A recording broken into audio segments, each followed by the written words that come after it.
So again, good evening to everyone. It's really a pleasure to see so many people online, and we have every seat filled here in the house, and that's a wonderful thing to see.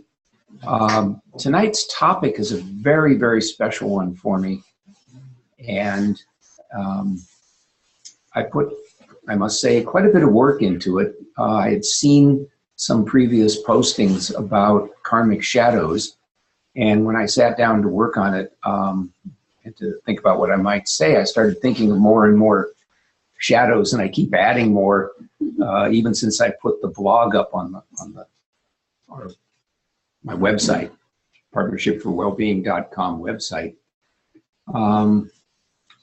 I think that this particular topic fascinates me most because it really is the essence of what happens to people as they enter and pass through a lifetime here on Earth. We come here with karma. Some of it is good karma, as we say, which means it brings us good fortune in many areas of our life.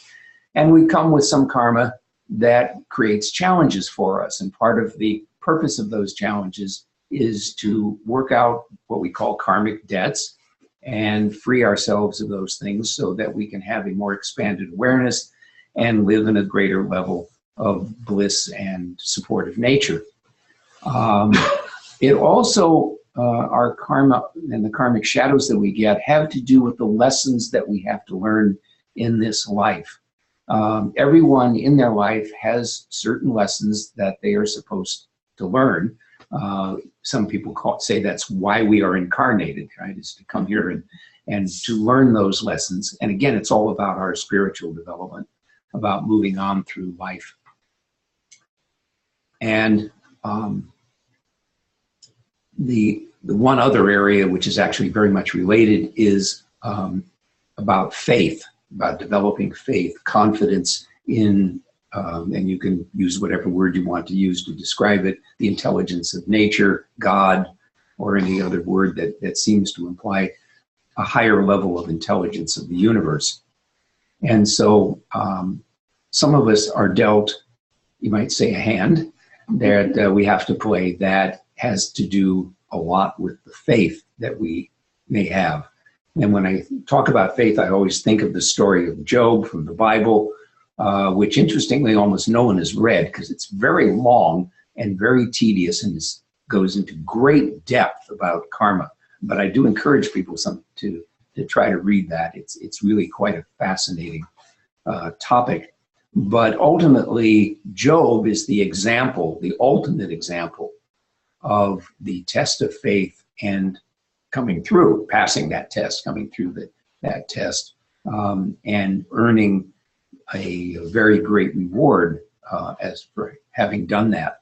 And at the end of the story, you know, all that he has lost, which is everything. He loses his family and his farm, his land and his animals and everything, and his community status. He loses everything, and then he gets it all back and more at the end because he has maintained his faith in God throughout that. So it's a very fascinating story. It is a very deep story. It really goes into aspects of karma that most of us never think about. And perhaps someday I'll do a webinar just on the story of Job because it's really quite fascinating. So tonight I want to tackle karmic shadows. I'm going to put on my glasses, which always makes me look, I think, kind of weird here. No, it's not bad. You got the lights in the right place tonight. Very good. Our karmic shadows bring us pain in various ways, and they produce what you might call stress reactions, even a post-traumatic stress disorder kind of situation in our life. And so these shadows last and bring changes in our reduce our happiness and bring changes in the way we function in the world, or create ways in which we will function in the world that are often, you know, very much in the level of suffering. And hence we may cry and sulk. We may develop bitterness and even a desire for revenge. that may be there. And when we have those kinds of feelings, those feelings continue to shadow us, even if we get the revenge or if we don't get the revenge. In either case, often those energies continue with us and shadow our lives henceforth. And sometimes we develop a profound sense of powerlessness, that where there's nothing we can do to change our circumstance. We feel vulnerable, often confused, because we simply don't know what to do. And there's a great deal of uncertainty and a feeling of isolation that comes with that. So these things are very, very powerful, very strong feelings that shape our lives. And the goal of our exercise this evening and the group clearing session is to help recognize what karmic shadows are affecting us. There's a long list, but usually it's only 2 or 3 of them that affect us, or maybe even just 1 for some people, but they can be very profound. And so I'm going to touch on just a few of them. You can read the list online. I actually updated it a little bit today even. I'm going to continue to edit that post as new things come to me. It seems like every time I sit and close my eyes, some new idea pops into my head. And then if I could only remember it when I open my eyes, then I'll add it to the blog post if I can. I want to start first by talking about abandonment. And the reason I want to talk about that is that one is probably the most common. Almost everyone feels to some degree that those people in their lives who are most important to some degree have abandoned them, have left them, have not given them what they needed and what they feel they needed. And so it could be through neglect, or it could be through loss, which might be from death or separation.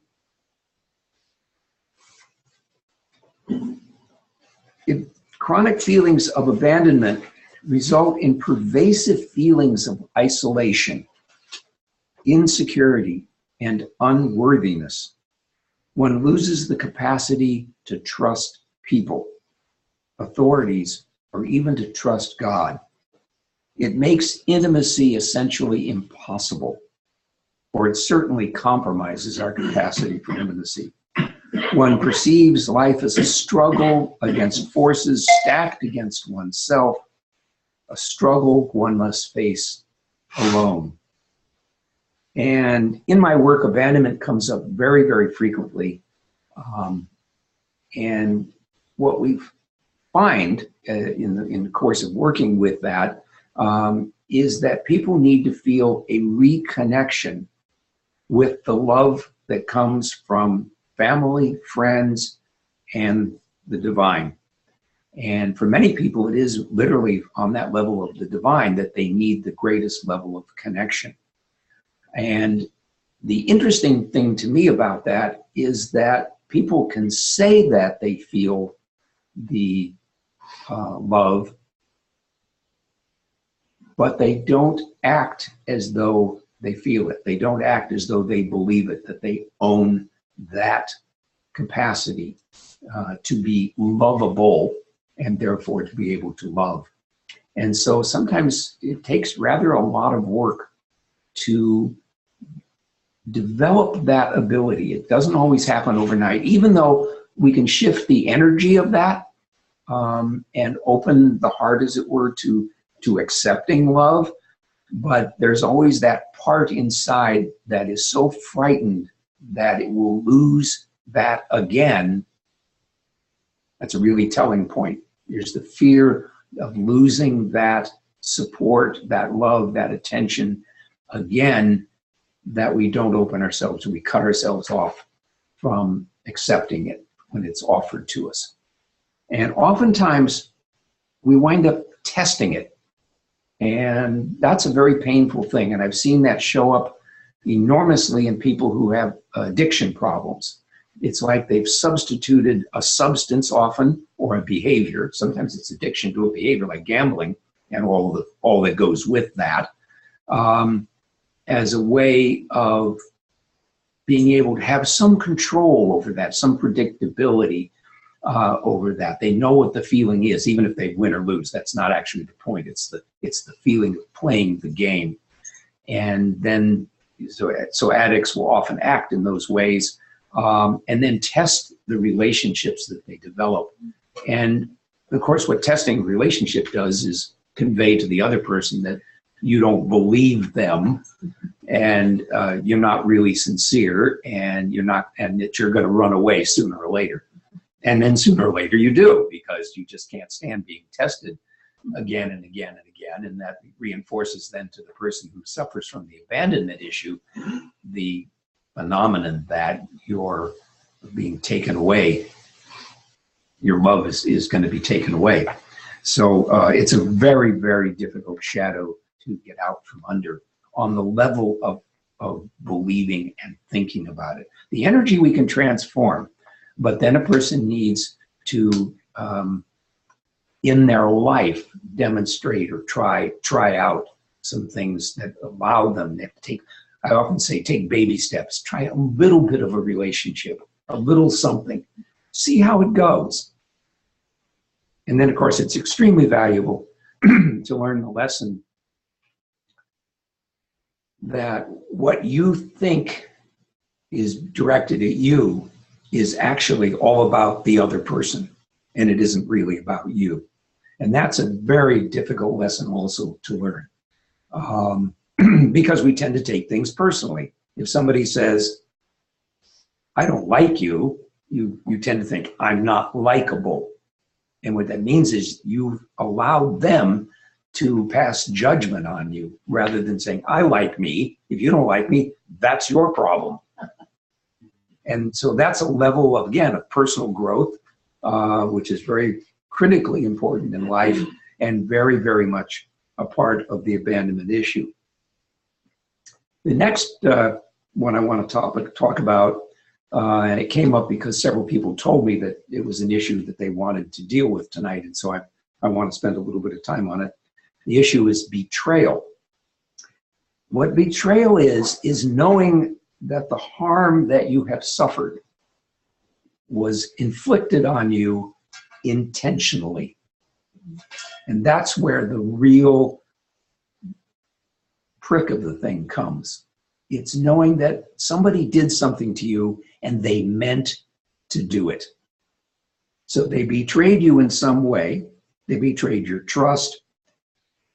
They betrayed your confidence. They betrayed, like a secret that you might have shared, or some intimacy or whatever it was. And then they threw it back at you, and it wasn't an accident. They did it intentionally. And just even as I say that, at least I'm feeling the energy of that, and I assume that that's because there's some people in our audience tonight who are feeling that, and that it's the intention of that that makes it so incredibly painful. Betrayal, I have found in my work, is often from a past lifetime. And then it manifests again in this lifetime. But in order to clear it up, I have to go back and take the energy that came. When I say go back, that's a little bit misleading. We can only deal with energy that exists in the moment. But it's the energy from the past that is present in this moment that we have to deal with.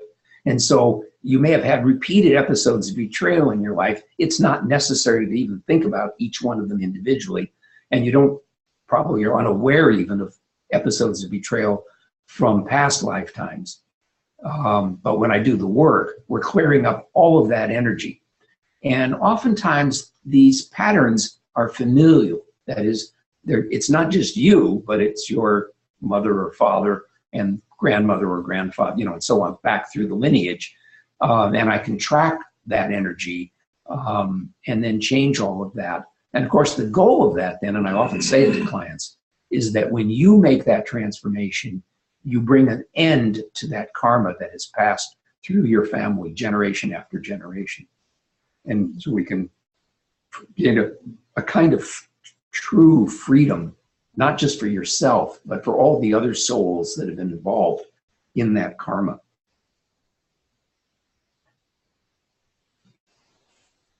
Betrayal often shows up in our lives with mental problems like trait anxiety, just being anxious and not really knowing why, or even paranoia, where you're generally fearful of something happening. You're fearful that something's going to happen. And sometimes those things are specific in your life, but sometimes they're just vague, just general. I'm afraid of travel, or going out in open spaces, agoraphobia, or something like that. So those kinds of things can show up as a result of betrayal. Or it can be a physical problem, back pain, fibromyalgia, things that often don't have a real organic basis, or at least difficult to find one. Or it can result, of course, in an actual physical problem, like an autoimmune disorder, like inflammatory bowel diseases. But those things are more commonly due to self-loathing. And I make that comment because actually, as you read through the list, you'll say, well, some of these sound like they could be in some of the behavior patterns that show up, physical problems, mental problems, and so on. It could be in a different category, and that's certainly true. They're not actually exclusive. And so I actually want to kind of caution people not to assume that if you have this problem, it's because of that specific cause. You need to really look and see what pattern it is. Again, it's only the pattern we're concerned about, not the specific instances of it. The pattern is the energy. The instances simply show us what that is. And when I'm working with people, I just hear it in their voice. They'll say certain things, and I'll recognize the pattern and then just work with it from there. If I've ever worked with any of you and cut you off, it's because I've already figured out what it is that's going on, and I'm ready to help you. And so we're ready to go. I think I'll skip over poverty. I was going to talk about that one. I think it's fairly obvious, but oftentimes we forget that poverty itself is a shadow, because it brings such a limitation on our life and limits what we can do. I do need to talk about illness, though. Chronic, debilitating, or acute and severely painful or life-threatening illness is very definitely a shadow on our life, and it can leave an indelible mark. It's interesting, though, that every once in a while, it's a transformative process. And I was reminded again this week that there are those people who will have an illness, and when the illness passes, it's like they have a whole new viewpoint on their life. They treasure their life, and they treasure every day that they're alive. And it can completely change their personality. And I'm aware of people in whom that has happened, and it's very striking. It can also happen, and I did a little blog post on it recently, that having a serious illness can bring us a challenge, and we find in that experience that people care about us. Sometimes people we didn't even know cared about us. Our relationships with people we're intimate with may improve a great deal because, oh, now you're sick, so we'll take care of you, we'll help you. Whereas before it may have been just kind of going along on a kind of day-to-day basis without much demonstration of that. I had a personal experience of that. I won't name the people that were involved, but I had what I like to refer to as a near-death experience, where people had thought that I had died. I wasn't true. I didn't die. I'm still here. And I often go around saying, I'm still here, particularly to the people that were involved in the incident. But I found out afterwards that there were an awful lot of people who really cared about me. And they told me so afterwards, that they were really glad that I was still alive. And for literally about 2 months afterwards, people would come up when they'd see me for the first time, and they'd touch me. And it was a subconscious thing. They were trying to prove to themselves that I really was alive. They weren't aware of it, but I could tell what was going on. It's like they put their hand on me, and they kind of like, yeah, he's really there. He's really there. It was a wonderful thing. I found out all these people cared about me, which I never would have known. So anyway, illness can be a very heavy shadow, particularly, and I'm a pediatrician, as you know, practiced pediatrics for many years. had to deal with children that were born with handicaps. And, you know, that's a really heavy shadow. And I had to help parents deal with that, adjust to the fact that the child had a handicap, and then to carry on, you know, through their lives, dealing with some child that was, we sometimes call them special needs. And so that can be a very heavy one. I'm going to do just one last one, I think. No, I'm going to do two. I love these, all of them, so I have to hold myself back. But I wanted to talk about lack or loss of social status. Feelings of being out of place. I don't know if any of you have had that experience as an ongoing experience, not just feeling it once or twice, but as a kind of ongoing experience that you don't really feel like you belong where you are or in the society that you're in. And of course, if you've moved to a foreign country, that's a very common experience. That can be a relatively minor shadow. Usually you're okay, and it's just a matter of, you know, making adjustment to living in a foreign land. But if you're living in a place that you grew up and you don't feel like you belong, that's a very, very, very heavy karmic shadow. The feeling that I'm nobody can weigh very heavily on a soul. The feeling of loss or being looked down upon that can result from being publicly disgraced, fired from a job, divorced, or otherwise rejected or discredited may feel like a very heavy weight. I have a peculiar fascination with watching what happens to politicians as their fortunes rise and fall. And I realize that they have to be extremely strong within themselves. You know, they're obviously able, in most cases, able to deal with it. I've heard it said, I don't know if it's true, I've heard it said that the only thing that Donald Trump fears is the loss of face. Being discredited or being, you know, criticized particularly the way things are going on now, is something that very much upsets him. And he often kind of lets us know that by his use of Twitter. That's true, yeah. Right? You just think about that, and it's kind of obvious. Anyway, loss or lack of social status is a karmic shadow, and suicide is or drug abuse is a very common outcome of that kind of karma. And finally, the last one I'm going to bring up, because it's of more recent public attention, is gender confusion or incongruence. And the confusion, the isolation, or social rejection that results from discovering or having to live with one's homosexuality, bisexuality, or transgender identity. You know, sexual identification is a core aspect of our identity. And so if one, you know, I know we have an older group here, but if you can remember your adolescence, you can remember that was a fairly difficult time. And even if you had no incongruence, that is to say, you either knew you were a man or a woman in a man or a woman's body, respectively, just actually making that adjustment may have been, you know, at least challenging at times, to actually go through the experience where you're entering adolescence or later, coming to realize that you're not the gender that your body displays. That is an extremely, extremely difficult thing. And I sometimes say I wouldn't wish it on anybody. It's a very difficult thing. So I think I'm going to stop there. There's so many of these, and I just love talking about them. I made one change, which I will point out for those of you who went and looked at the blog. You may want to go back. Under the shadows that present as personality types, there are 4 of them that I listed. One is dependency, playing the role of a child as an adult.